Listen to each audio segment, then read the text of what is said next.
सकाळी सकाळी अप्पूचं छान असं बडबड सुरू होतं, पण एवढं छान वाटत होतं ना, खूप जास्त नवल वाटत होतं तिचं. तिला अंघोळ वगैरे घातलं, खाऊ घातलं आणि छान ती लगेच झोपून गेली. तर झोपेत खूप क्यूट दिसत होती. नंतर मी माझ्या कामाला लागली. म्हटलं ती उठेपर्यंत आपले काम आवरून घेऊ. तोपर्यंत मशीनला कपडे लावले, फरशा बाकी होत्या त्या करून घेतल्या, देवपूजा वगैरे करून घेतली आणि नंतर मग कालचे कपडे राहिले होते ते काढून घेतले. आता भूक लागली होती, जेवण पण करायचं होतं, तर जेवण वगैरे करून घेतलं. आता काल अप्पूच्या पप्पाने किंडर जॉय आणलं होतं, ते मलाच खायचं होतं कारण की मी तिला चॉकलेट जास्त देत नाही.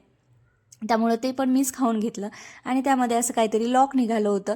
तर संध्याकाळी अप्पू उठली तर तिला मस्त छान असं फिरायला नेलं होतं वरती. तर ती छान फिरता फिरताना ती पडत होती त्या चप्पलमुळे.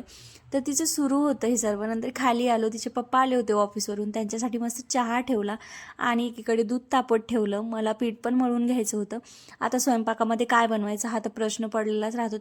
त्यामुळं म्हटलं आधी पीठ मळूया आणि नंतर बाकीचं बघूया. आता त्यांना चहा पण द्यायचा होता तिकडे. आता एक सोबत कामं केले की लवकर होऊन जातात, त्यामुळं मी ते केलं. एकीकडे पोळ्या करून ठेवल्या आणि नंतर कढी पण बनवली. आता थोडेसे भांडे पडले होते, म्हटलं थोडा टाईम आहे तोपर्यंत आपण घासून घेऊयात, कारण की एकदाच खूप जास्त भांडे पडतात आणि मग नंतर कंटाळा येऊन जातो. त्यामुळे मग मी ते भांडे घासायला घेतले आणि थोडेच होते त्यामुळे लगेच ते घासून घेतले आणि किचन वटा असा क्लीन केल्यानंतर खूप छान दिसतं.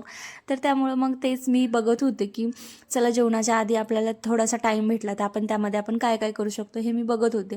आणि नंतर त्यांनी मला वेळेवर सांगितलं की राईस पण टाक आणि मग तो पण टाकला. तोपर्यंत म्हटलं आता राईस होईपर्यंत आपण काही जेवू शकत नाही. त्यामुळे थोडंसं फ्रीज पण क्लीन नव्हतं, थोडंसं खराब झालं होतं, त्यामुळे ते पण क्लीन करायला घेतलं. आता मला आधी पोचायच्या आधी अप्पू तिथे पोहोचली आणि तिचं चाललं होतं लुडबुड करणं. नंतर जेवणं वगैरे केले, आम्ही पडलो बाहेर, कारण की आता जशी मी पुण्याला आली तशी काही भाजीपाला वगैरे भरलाच नव्हता. त्यामुळे मग मी तेच आणायला बाहेर गेलो होतो आम्ही तिघीजणे. आता अप्पूला पण थोडंसं फिरणं होईल म्हटलं आणि मला पण काहीतरी भाजीमध्ये घेऊन येता येईल आणि संध्याकाळचं बाहेर खूप छान वाटतं. त्यामुळं मग आम्ही जातो संध्याकाळीच भाजीपाला आणायला.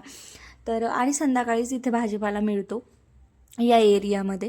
त्यामुळं मग मी तो आणायला गेली होती. आता 2-3 दिवस मॅनेज केलं, पण आता काही समोर मॅनेज होत नव्हतं भाजीपाल्याचं. भाजीमध्ये जास्त काही ऑप्शन नसतात, डाळी वगैरे हेच आपण खातो भाजी नसली तर. त्यामुळं मग ते आणून घेतलं आणि आपलं छान असा तिच्या आईने आणलेला फ्रॉक घातला होता.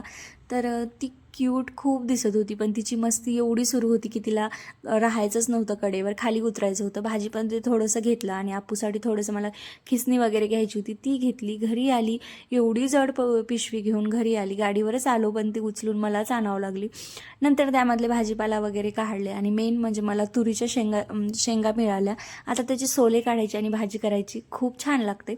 नंतर मग पालक वगैरे हे सर्व मला निसून ठेवायचं होतं, कारण की कसं निसून जर ठेवलं व्यवस्थित तरच ते उद्या छान राहील. असंच फ्रीजमध्ये ठेवून दिलं तर परत उद्या पण तेच काम करावं लागेल. त्यामुळं टाईम होता, त्यामुळं मग मी त्या टाईममध्ये हे सर्व करून घ्यायचं ठरवलं आणि कांदे वगैरे बटाटे त्याच्या त्या जागी ठेवून दिले आणि या दोघांचं चाललं होतं. आता मला जेव्हा कामं असतात ना तेव्हाच हे दोघेजणं मला सारखे आवाज देतात. आता अप्पूचे पप्पा पण इथे मधातच आले होते. आता मला मोबाईलमध्ये काय दाखवतात मला आता सध्या नाही आठवत, पण त्यांचं सुरू होतं मला काहीतरी दाखवणे आणि हे सगळं ना मी काम करते तेव्हाच असतं त्यांचं आणि अप्पूचं पण. त्यामुळे अप्पूला म्हटलं होतं बाहेर घेऊन जा आणि ते निघाले होते बाहेर. तर अप्पू बाहेर जायचं म्हटलं की खूप खुश राहते आणि असा गेला आमचा दिवस आजचा. चला भेटूया नेक्स्ट व्लॉगमध्ये, तोपर्यंत बाय.